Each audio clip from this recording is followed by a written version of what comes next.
Salut Hamid, Salut, tout va bien? ça va et toi? Oui, très bien, merci.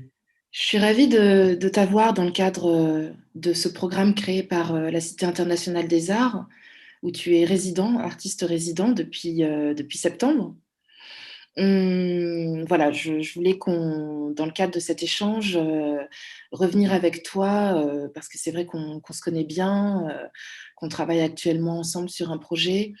Et je voulais revenir sur cette installation qui était dans l'exposition Position latérale de sécurité, Lateral Recovery Position, que j'ai co-curatée avec Lucas Morin. Je voulais qu'on revienne sur cette installation que moi j'appelle Comfort Zone, mais qui est en réalité une installation composée de différents éléments qui ont chacun un titre. Il y en a même dont le titre est sans titre. Et je voulais revenir avec toi sur cette installation parce que cette installation, pour moi, illustre à merveille toutes les notions qui sont en tension dans ton travail. Je l'ai mis, hein, je l'ai écrit dans le texte de description et d'introduction à cet échange, qui sont donc les notions de sacré, de profane, de l'idéologie dans le système éducatif, d'autofiction et d'écriture poétique. Et voilà, donc je vais partager mon écran afin qu'on ait voilà, l'œuvre, l'installation dans son entier. Et peut-être que je te laisse la parole pour détailler chacun des éléments qui composent Comfort Zone. Oui, bien sûr. En fait, je commence par le première partie. En fait, ça, c'était une installation performative, on peut dire. L'idée, genre, ça a commencé tout quand j'étais à Art Déco. L'école il m'a demandé de faire une installation pour la porte ouverte. Du coup, au début, l'idée, c'était changer une partie euh, de l'école comme un backroom d'un sex club, en fait. Et c'est en ce moment-là que j'ai fait le première partie qui est le sling, le sculpture qu'on voit au milieu, que j'ai fait avec du cuir et de fausse fourrure, qui est basé, le forme, c'est un peu comme un corps d'un chat sauvage hybridé. Après, il y a une utilisation pour des pratiques sexuelles qu'on en parlera après. Et quand on voit les sculptures derrière en métal, en fait, qui a une forme qui ressemble comme des urinoirs, euh, c'est, c'est le deuxième étape. En fait, dans le laboratoire de la photographie, derrière, au-dessus de sculpture, il y avait genre une piscine que j'ai mis les, les papiers de photo. En fait, j'ai créé des photogrammes dans le laboratoire. C'était une installation interactive parce que les visiteurs, les gens qui sont venus à l'école pour la porte ouverte, ils prenaient les photos, ils l'ont touché. Du coup, moi, j'ai rien touché pour voir c'est comment les résultats. Et après, c'était des images assez abstraites que je les scannais, je fais un transfert sur aluminium.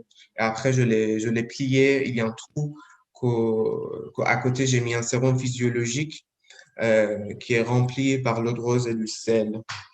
Et à gauche, on a un tableau, un portrait qui est un capture d'écran d'un profil Grindr, qui est un portrait d'un cerf. Après, on va parler à propos de chaque élément. Là, je vais juste parler à propos de l'installation au niveau technique. Et à droite, on a une vidéo installation qui s'appelle Roast, que ça s'était produit par Béton Salon pour l'expo qu'on a fait ensemble. Du coup, il faut que j'explique que le premier partie, c'était Art Déco, le deuxième partie, c'était pris pour le prix Artagone. Du coup, je l'ai montré au magasin généraux. Euh, et le troisième partie, en fait, c'est l'expo qu'on a fait ensemble à Béton Salon. Et ça, on voit un tapis, toujours avec le phosphore, et transfert sur tissu et après j'ai travaillé avec du résine. Et derrière, il y a un iPad et un tissu, des argiles, et du vitre cassé qu'on en parlera après à propos des vidéos. On va montrer le vidéo, on parlera séparément à propos de les œuvres. Ouais, merci. Oui, parce que je crois que donc ces différents éléments-là, donc composés de Comfort Zone, de Rushed et de deux sans titre, de deux œuvres sans titre, nous, dans le cadre de cette discussion, c'est vrai que moi, ce qui m'avait beaucoup interpellée dans ton travail, que j'avais d'abord vu au magasin Généraux avant de mettre cette installation-là un peu modifiée dans l'exposition à Béton Salon, c'est que il y avait vraiment ce jeu de forme sur les différents éléments. Il y avait à la fois plusieurs médiums, donc la vidéo, ces panneaux abstraits qui sont en fait de la photographie. En fait, il y avait cet élément sculptural avec ce sling, ces chaînes, et Mm. ce cadre qui est donc qu'on présentera plus tard, qui est justement ce portrait d'un cerf. Et peut-être introduire du coup le film caché. Euh, qu'on va voir, qui dure 1 minute. Et voilà, je voulais que tu puisses introduire ce film-là parce que c'est un film qu'on ne voit pas tout de suite. C'est un film qui se voit dans l'inconfort, justement, et non pas dans le comfort. Et voilà, je voulais que tu puisses, avant qu'on le montre dans le cadre de cet échange, je voulais que tu reviennes là-dessus parce que ce film, justement, met, enfin, on a directement cette histoire d'amour, les enjeux idéologiques autour de l'éducation des enfants et des jeunes adultes, et voilà, justement, le rapport aussi à l'écriture, puisque ce film, c'est toi-même qui l'as fait, tu l'as écrit, tu l'as monté. Donc, je voulais vraiment que tu puisses nous Oui, parler vraiment oui, bien en sûr. détail de ce film Rushed. Ok. En fait, j'ai pas écrit le film, j'ai pas monté. J'explique. C'était un vidéo d'archive. C'est tous les images que j'ai eu de Arash, mon ami, après le film, je vais raconter l'histoire. Et c'est le dernier jour de l'école. Et c'est toutes les images que j'ai eues après à propos des trucs qu'il dit sur le vidéo et l'histoire. Après qu'on regarde le film, je parle à propos de l'histoire aussi. Pourquoi j'ai pensé de faire, qu'on se mette dans cette position et comment on regarde le vidéo et c'est quoi le rapport, c'est quoi des références, c'est quoi le rapport avec les autres pièces et c'est quoi des références pour moi-même. Du coup, peut-être d'abord on voit le film qui est juste 1 minute, qui est en boucle et après je vais raconter l'histoire du film et l'installation. Ok, je vais partager le film. Hop. Je vais le mettre en grand écran afin que tout le monde puisse le voir.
Très bien. On peut peut-être montrer encore l'image de l'installation et je vais parler un peu de ça. En fait, pour regarder le vidéo, comme on voit sur l'image, j'ai fait un tapis qui est en forme et après on va être, il faut qu'on sera à quatre pattes pour regarder le vidéo derrière le trou. Et par terre, on voit, il y a d'argile et des vitres cassées. Du coup, on a un peu peur pour mettre les mains. Et l'histoire, c'est, en fait, c'était moi j'étais en troisième année. En Iran, en fait, lycée, on a quatrième année à l'école de, genre, pré-passé obligatoire. Du coup, c'était en troisième année. Lui qui s'appelle Arash, il était en quatrième année. On a passé beaucoup de temps ensemble. C'était le moment que je posais les questions. En ce moment-là, je ne savais pas que l'histoire entre nous, c'est vraiment un amour. Mais genre, là, je comprends très bien que c'était une histoire amour, mais un peu aussi violent. Et on a eu un pause, genre déjeuner, prier à l'école, que le troisième et quatrième année, on était ensemble. Une fois dans la salle de prière, quand on était là, mais on n'était pas pratiquant, du coup, on était là parce que justement, on était obligé d'être là. Voilà, je l'ai commencé de rigoler. Après, le modérateur de l'école, il nous avoue et il voulait même nous virer de l'école parce que c'était assez grave.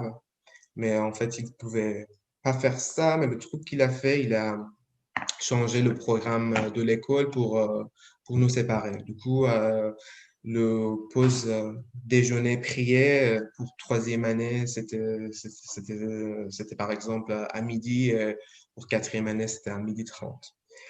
Et justement, après que j'ai parlé à propos de ça, j'ai vu une violence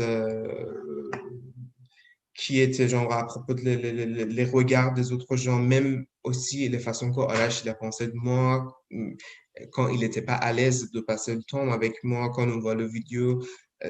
Bien sûr, il y a genre des intimacy qu'on a eu, mais on voit bien aussi sur le vidéo qu'il n'est pas du tout à l'aise quand je l'ai filmé. Et après, on voit sur quelques images, c'est l'image de ma mère parce que j'étais genre, je voulais supprimer toute cette histoire que, avec mon mini DV, j'ai repris genre les vidéos dans la chambre de ma mère mais là, on voit toujours qu'est-ce qui s'est passé.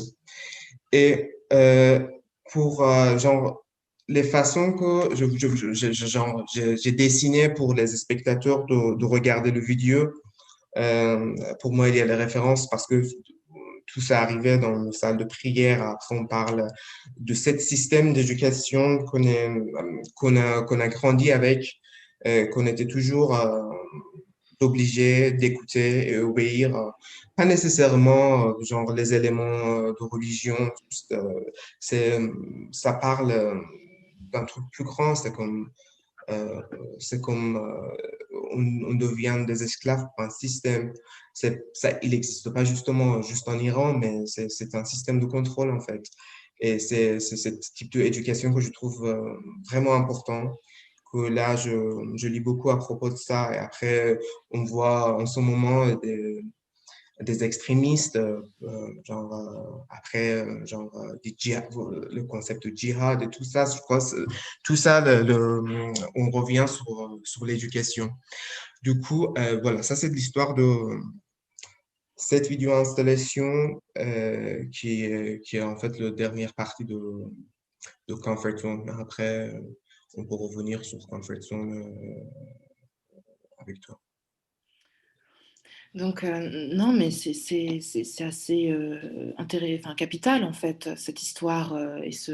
Quand je parlais de montage tout à l'heure, tu m'as repris sur le terme de montage, mais pour moi, c'est quand même une vidéo montage quelque Oui. part, Mm. parce que comme il y a cette superposition entre des scènes où tu Mm. filmes ta mère, et que comme tu as Mm. voulu effacer les Mm. images Exactement. de ce jeune amant, pour moi, il y a une volonté d'effacement. Donc, Oui. et on le voit dans cette vidéo, dans ces bandes, dans ces sries, dans le fait que ça lag un petit peu. On voit que Mhm. tu as voulu effacer quelque chose. Donc, et cet Exactement. Ouais. effacement est un montage. Oui, Et oui. moi, ce qui m'intéresse dans cet effacement qui devient un montage et que tu réutilises dans cette installation, euh, c'est justement comment cet amour interdit, cet amour secret qui est en réalité, toi-même tu dis, un début de quelque chose que tu n'arrives Mhm. pas encore à voir comme un amour, c'est un début Mhm. d'une intimité très forte Exactement. avec un camarade de classe. Comment dans Comfort Zone, dans cette installation, elle fait face au sling, qui est Mhm. un objet de domination, d'amour, d'amour, mais aussi de consentement, mais aussi de Mhm. violence. Donc j'aimerais Mhm. que ces deux éléments dans cette installation Mhm. qui se contredisent tout en Mhm. dialoguant de manière Mhm. très explicite. Mhm. Voilà, j'aimerais que tu puisses parler de cette tension-là entre cet amour interdit, ce sling. Oui. Ok, très bien. En fait, je ouvre le parenthèse entre les deux questions que tu as posées parce que je crois qu'on comprend mieux. Genre, peut-être le premier, je peux parler à propos d'une série qui s'appelle Factitious Disorder, qui pose principalement cette question-là. Genre, après 5 ans, en fait, j'ai commencé de poser la question, genre, qu'est-ce qui s'est passé entre moi et mes amis que j'étais vraiment attaché, que là je vois qu'il y avait une histoire d'amour. En fait, peut-être on peut voir les images de Factitious Disorder et je parle de cette série. Euh, si tu peux partager.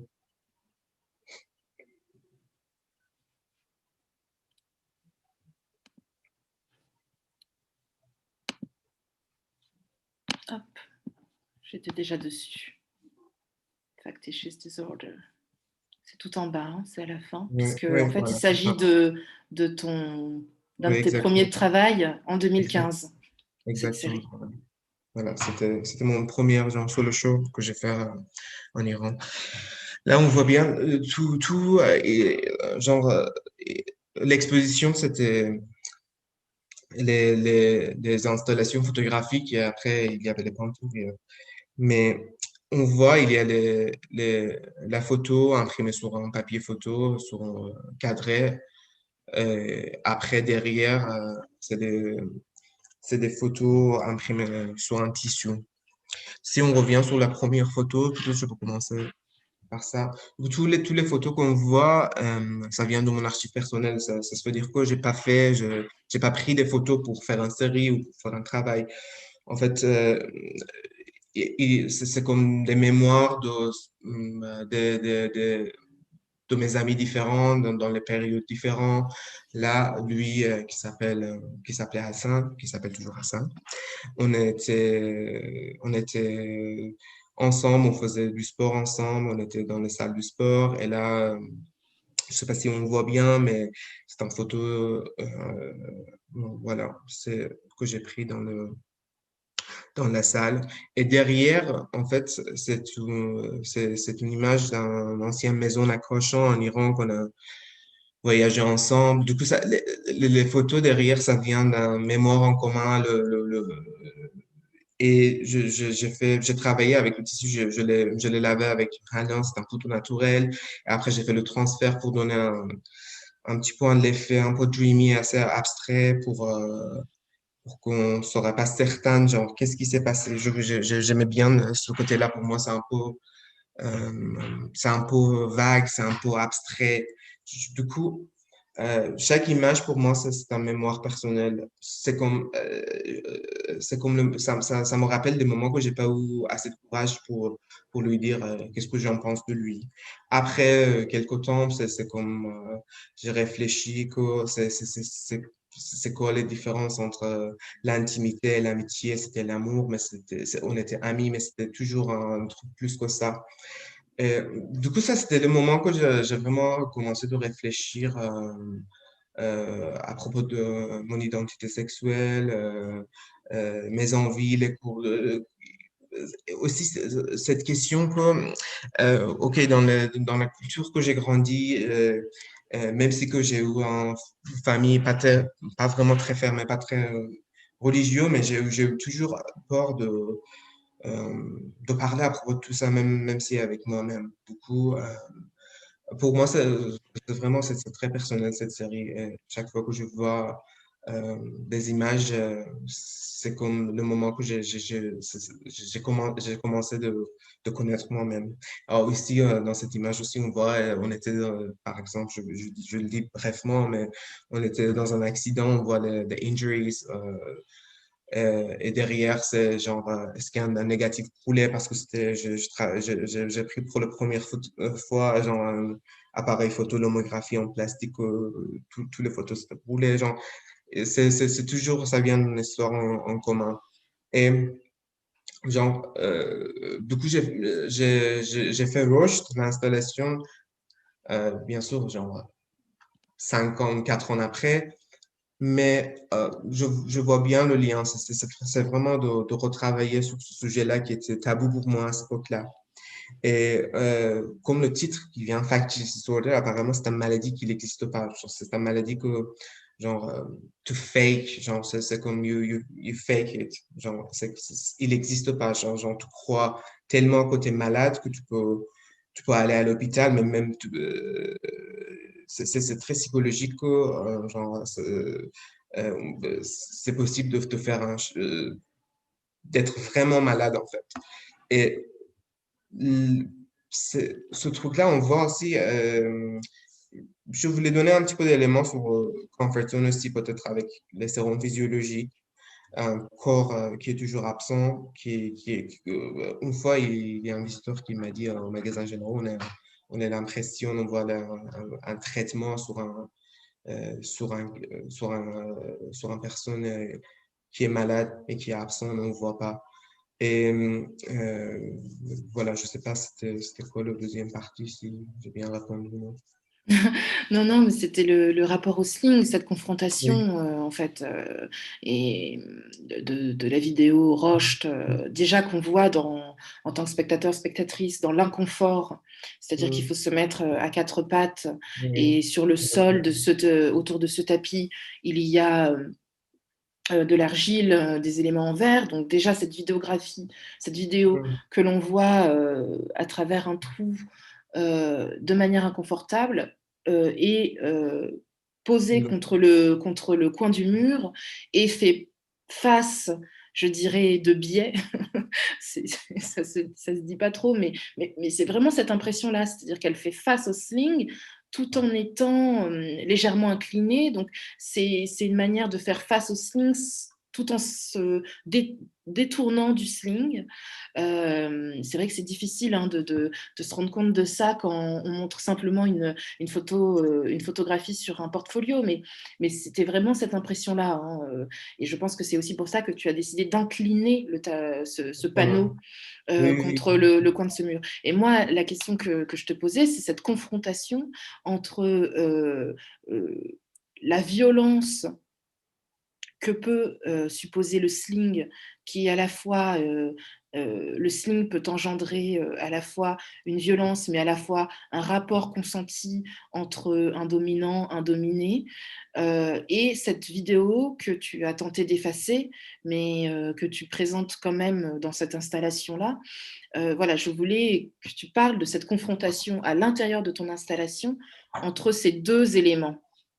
oui, oui. En fait, c'est exactement tout ce qu'elle dit. Je suis d'accord avec tout. Après, genre le sling, les façons que j'ai installé, c'est comme un berceau, si je le dis bien, ça comme un endroit pour ça bouge un petit peu et c'est vraiment euh, ça c'est pas un ok c'est un objet pour un pratique BDSM mais ça fait pas peur j'ai rien contre ça c'est juste donner un petit peu de référence sur ce type de pratique et après quand on voit genre, qui peut être violent. Mais l'autre côté, c'est vraiment en position très. Moi, j'ai utilisé le fausse fourrure à l'intérieur, qui est comme, pour moi, je voulais vraiment.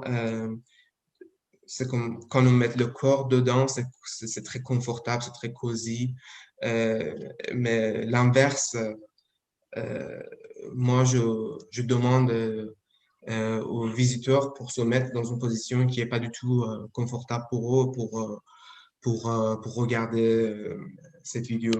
Après, c'était une recréation un petit peu en mode scénographie théâtrale, d'une idée d'un backroom, en fait, aussi avec les urinoirs. Et après, il faut que je parle à propos des urinoirs et l'autre rose et tout, on peut parler après.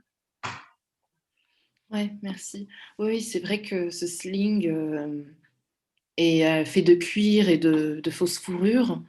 Et je me souviens, moi, un jour, une femme est rentrée avec son enfant dans l'exposition et l'enfant a tout de suite couru vers le sling. Il a voulu se mettre à l'intérieur du sling, à l'intérieur de cette fourrure, comme ça. Donc, quand tu parlais de berceau, moi, ça m'évoque tout de suite cette Mm. anecdote-là que j'ai vue quand l'exposition était présentée. Et c'est vrai que pour des raisons de sécurité aussi, on a tout de suite l'équipe, on a dit bah non, non, à l'enfant qui ne pouvait pas être dans le sling. Mais aussi, quand tu voyais ça de manière comme moi, en tant que commissaire, c'était très intéressant parce que toute cette tension entre le confort, donc le comfort zone, et le rapport de domination, le consentement et la violence, s'illustrer aussi dans cet élan de cet enfant d'aller vers cet objet BDSM et de pouvoir Mm. s'y lever et de pouvoir toucher la fourrure. Je me souviens que la mère avait été aussi elle-même très interpellée de cet élan de son enfant vers une installation BDSM. Donc c'était vraiment ça illustrait beaucoup les tensions à l'œuvre dans ton installation. Donc, je voulais revenir sur cette anecdote qui m'avait bien fait rire quand même. Peut-être que moi, je voulais qu'on parle d'un des autres éléments que je vais pouvoir partager. C'est Portrait d'un cerf. Mm. Alors, je partage mon écran, ça y est. Peut-être qu'on peut revenir sur Oui, Portrait oui, d'un bien sûr. cerf, J'ai parce beaucoup que, expliqué. Portrait d'un cerf, tu vas le dire, mais en plus, il y a un rapport direct aussi avec ton écriture poétique, je trouve. Donc, peut-être que ça pourrait être ce troisième temps d'échange sur cette Oui, poésie et en partant de Portrait d'un cerf, de cet élément-là. d'accord, oui, oui. En fait, ça aussi, j'ai commencé d'utiliser ce portrait première fois pour le Comfort Zone, mais après, j'ai retravaillé, j'ai même fait j'ai un livre qui s'appelle ce nom, mais après, d'autres installations pour une exposition qui s'appelle Futures of Love.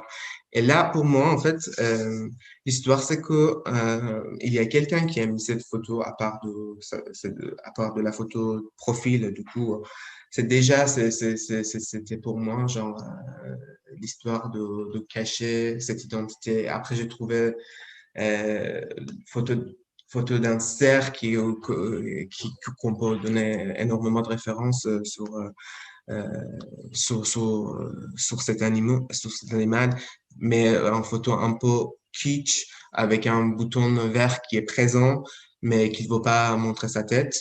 Un portrait toujours présent sur l'installation, qui nous regarde, mais il réagit pas. Et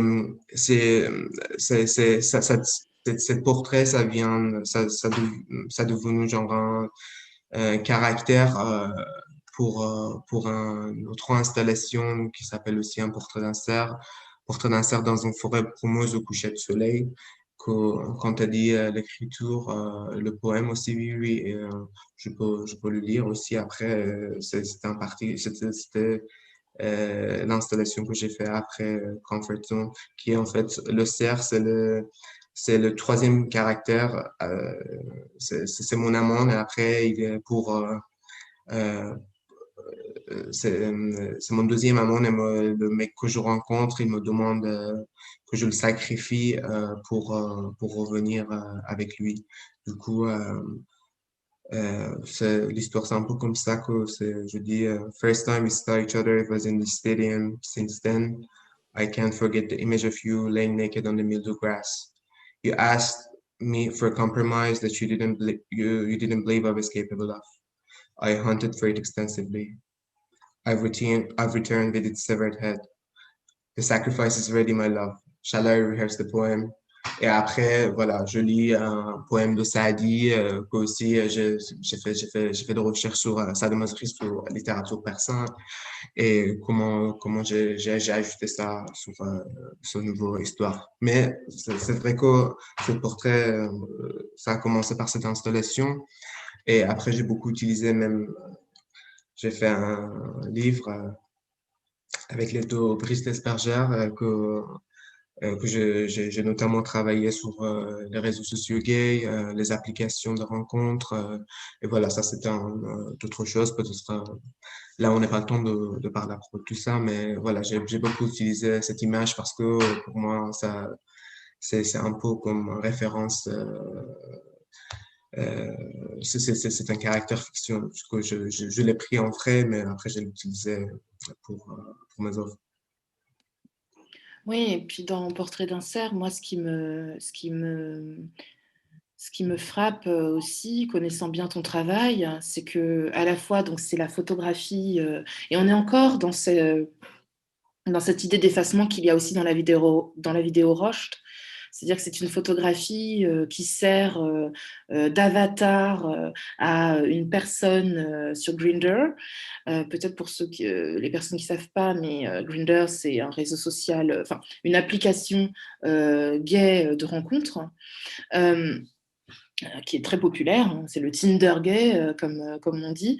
Donc, c'est ce portrait que tu as repris donc d'une personne qui se cache, dont c'est l'avatar, est devenu un point d'observation dans ton travail, c'est devenu quelque chose qui caractérise en fait le lieu et la présence dans ton installation, dans Comfort Zone. Et la présence, du coup, par l'effacement, par l'avatar, qui devient aussi quelque chose qui dit aussi beaucoup de ton écriture poétique, comme je le disais, parce que tu as une pratique, une écriture poétique. Donc là, tu nous as lu un de tes poèmes en anglais, qui est justement tiré de comment dirais-je, de la dissimulation, de l'apparence, du rituel que l'on voit aussi beaucoup dans la littérature persane. Et voilà, je pense que c'est une belle manière d'aller vers la fin de cet échange, de parler de ton rapport à la littérature persane et à l'écriture poétique que ce rapport engendre, en fait. Parce que là aussi, c'est vrai qu'on a beaucoup parlé du terme, je l'ai beaucoup utilisé, le terme de tension, mais c'est vrai qu'aussi, même dans ton écriture poétique, qui est vraiment comme des processions, et je sais que Mm, cette procession-là fait écho aussi directement à des processions qu'on peut voir en Iran lors de moments de temps religieux. mm, Donc il y a ce lien aussi entre le lieu et l'espace par la mm, procession, et par ton écriture, ça devient procession. Et petit à petit, il y a toujours dans ton écriture poétique cette, comment dirais-je, ce dialogue entre un avatar, entre une personne existante. Tu as parlé de Sahadi. Enfin voilà, mm, peut-être qu'on pourrait finir cet échange sur cette écriture poétique qui va toujours dans comment dirais-je, qui marche en fait, qui déambule mm, sans arrêt. Voilà. Je ne sais pas si c'est très clair, mais c'est toujours très mm. difficile de parler poésie, surtout quand on a un temps Oui, imparti oui. qui est très limité. Mais je pense que tu auras saisi.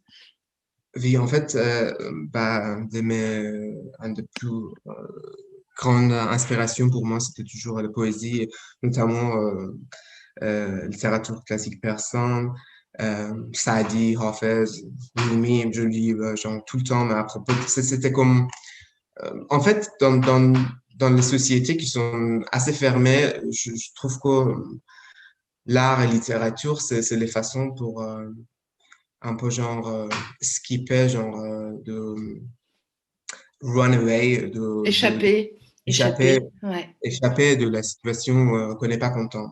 Et après, la langue persane, parce il y a pas de masculin, il y a pas de féminin. Après, il y a toujours les symboles. On comprend jamais, genre, quand ça dit, il parle de l'amour, euh, il parle de l'amour avec une autre personne ou avec le Dieu. Genre, et c'est très métaphorique. Et c'est pas juste ça dit, c'est aussi, c'est assez présent sur Rumi aussi, Molana. Et cette abstraction, c'était toujours ultra intéressant pour moi. Et genre, ça me nourrit. Et quand récemment que j'ai essayé de relire tous les poèmes de Saadi, j'ai commencé de souligner, c'était le moment où je travaillais principalement sur Comfort Zone. Et mais après, j'ai trouvé genre, si on veut parler à propos de trucs que j'ai montré sur sadomasochisme, genre, il y a vraiment un parti que peut-être, si on a le temps, je peux le lire en personne. Après, je le dis, je le dis juste je lis juste un morceau. Il dit, Oui, c'est le oui, soleil. je t'en Oui, prie, oui. oui, oui, Désolé que vas-y. vous ne comprenez pas. Après, j'explique un petit peu. دی سلسله موی دوست حلقه دام بلاست هر که در این حلقه نیست فارغ از این ماجراست گر بزنندم به تیغ در نظرش بیدریغ دیدن و یک نظر صد شمرش خونبهاست گر برود جان ما در طلب وصل دوست حیف نباشد که دوست دوستتر از جان ماست دعوی عشاق را شرح نخواهد بیان گونه زردش دلیل ناله زارش گواست مایه پرهیزگار قوت صبر است و عقل گرفتار عشق صبر زبون هواست دل شده پایبند گردن جان در کمند زهره گفتار نه کین چه سبب وان چراست مالک ملک وجود حاکم رد و قبول هر چه کند جو نیست ور تو بنالی جفاست. Et ça continue, mais j'arrête ici. Ça parle genre d'un amour qui est pas gentil avec lui, qui vient genre à un moment, qui dit que, OK, si tu, si tu m'échappes, si tu me tues avec c'est assez beau. Si tu me tues avec ton armée, c'est assez beau parce que c'est toi qui me tue. Après, ça parle de cette souffrance et tout ça. Que, évidemment, on pouvait parler à propos de Portrait d'un cerf, la deuxième partie que j'ai l'installation, mais là, je finis. Genre, je voulais bien finir de dire que bah, c'était vraiment. Déjà, en l'histoire,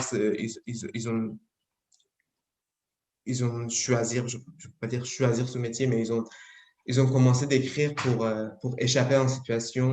Et là, peut-être je fais la même chose, mais là, je veux vraiment bien. Après, c'est vraiment une autre question que c'est quoi la position d'artiste, on peut, genre, comment on peut partager tout ça. Moi j'aimerais bien de pouvoir, genre, de trouver juste un langage pour partager ça avec les gens, pour partager mes questions, mais pour, euh, pour, pour poser un petit, se mettre dans une position qui peut euh, poser des questions et peut-être un jour on peut réagir à propos de tout ce qui se passe autour de nous en ce moment.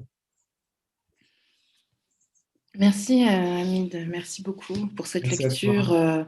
Je sais que c'est toujours très compliqué de parler dans un temps imparti. Et aussi, En plus, la langue je tiens française, à souligner, voilà, je tiens à souligner qu'en plus le français est loin d'être ta langue maternelle, que tu es beaucoup plus à l'aise en anglais.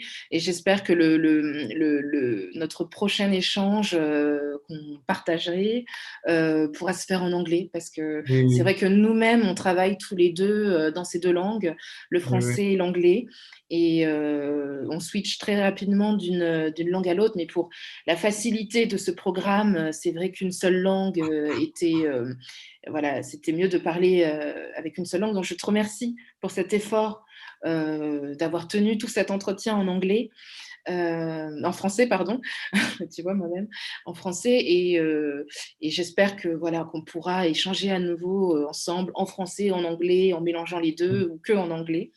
Mais c'est vrai que si pour conclure, peut-être sur ce que tu viens de dire, sur ce langage de l'artiste, le langage à trouver. Moi, c'est vrai que j'ai mis aussi dans la description de cet échange un bout de Kierkegaard et qui parle de qu'est-ce que l'amour. L'amour a lieu dans le secret.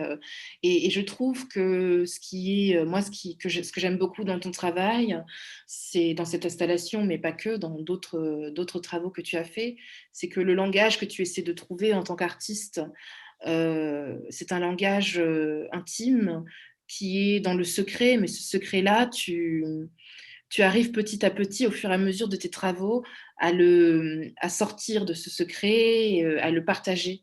Et c'est vrai que c'est ça qui est toujours très beau quand tu es commissaire d'exposition, c'est que tu vois au fur et à mesure comment les tensions petit à petit se démêlent.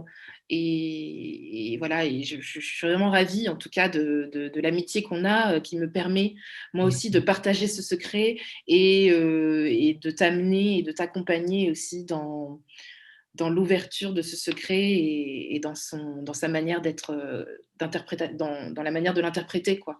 Et voilà, donc j'ai été vraiment ravie, encore une fois, Moi aussi. d'échanger avec toi. Je te souhaite une bonne soirée. Moi aussi. À très bientôt. À très vite. Et je pense qu'on voilà, on peut remercier tous les deux, toute l'équipe de la Cité des Arts, de nous avoir permis cet échange. Et j'espère que pour les personnes qui nous auront écouté et regardé, que ce sera agréable. Voilà. Oui. Salut Merci Ahmed. beaucoup. Salut. Bonne soirée.